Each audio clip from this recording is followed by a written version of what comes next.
I'm going to go through what I call the 6 rules for controlling a conversation that hopefully will help you.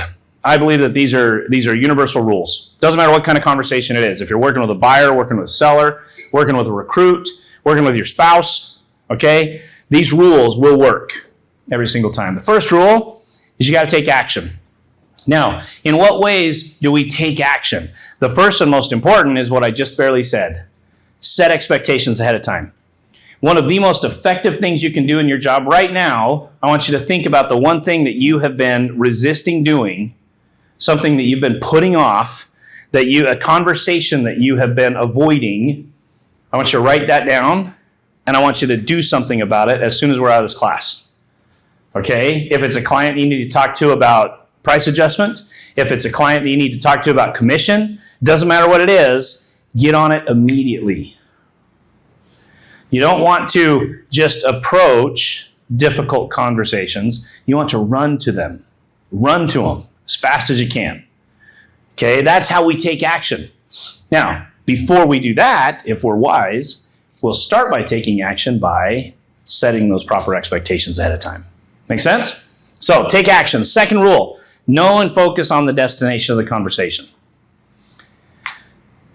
Sometimes what we'll do is when we're in a conversation, we will take it completely sideways. Have you guys ever done that? Have you ever been working with a buyer and let's say that you're talking to about financing, okay?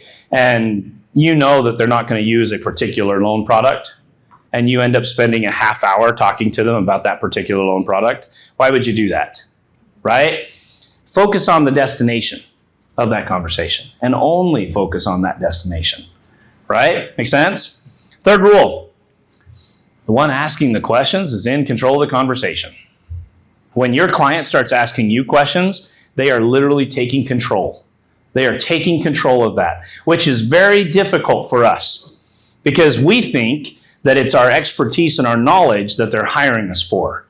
It's not.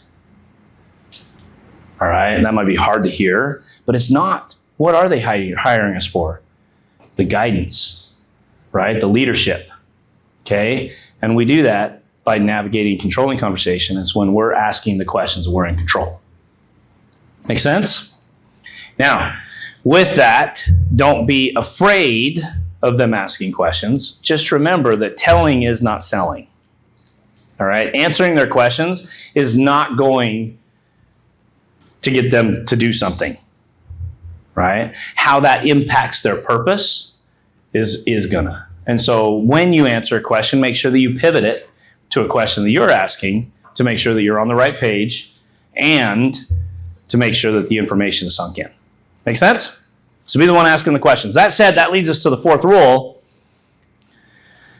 Avoid closed-ended questions as much as possible. Now, I say avoid because sometimes they're good to use. For those of you that heard Austin share, the would you be opposed? Would you be opposed? That's a great closed-ended question. Do you guys know why? Because their instinct is to say no. Their instinct is to say no. And so the rare times that you would use a closed-ended question is when you know and can control the answer, right? Does that make sense? Okay, like I can control that answer, right? Make sense? Okay. So that other than that, though, we want to avoid them. Why would we avoid closed-ended questions? Well, the first reason is because they're probably going to lie to you. Chances are they're going to take the path of least resistance. No offense, but we're all lazy people. And they're going to take the path of least resistance. Usually, the path of least resistance is not necessarily the truth, right? Make sense? The second reason why you want to avoid closed-ended questions, though, is because there's a really good chance that they're going to say something you don't want to hear, right? Do you want to sign the listing agreement?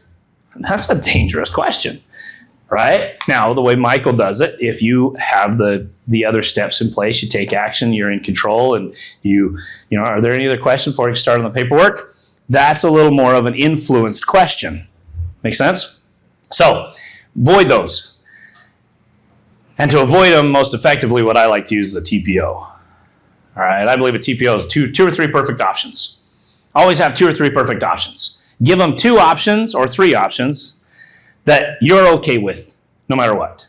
So in other words, don't give them an option that you don't want to do, right? Do you want to sign the agreement or not, right? I don't like that second option, so I'm not going to give it to you. Make sense? Okay? All right. Always have a TPO. And the final and most important rule, I believe, is confidence. It's confidence. They're buying what you're selling. What that means is that if you don't get the deal or if you don't get the price adjustment or whatever it is, it's because what you were selling them was a lack of confidence. So please be confident. So with those rules, we're going to talk about what we call the commitment pattern. Okay, I believe that there's really 6 stages to the commitment pattern. We're going to go through all 6 of them. Club Wealth is the only coaching company on the planet that will literally guarantee that you will double your income or make at least an extra $100,000 your first year coaching with us, or we will give you 100% of your investment back. Click the link below, sign up for the appropriate tier level, and let's get you a strategy session today. And I promise you, I 100% guarantee you, promise you that you will walk away with a heart full of gratitude for the time that we took for you because you got so much value out of that call. Schedule your strategy session today. I promise you'll be glad you did.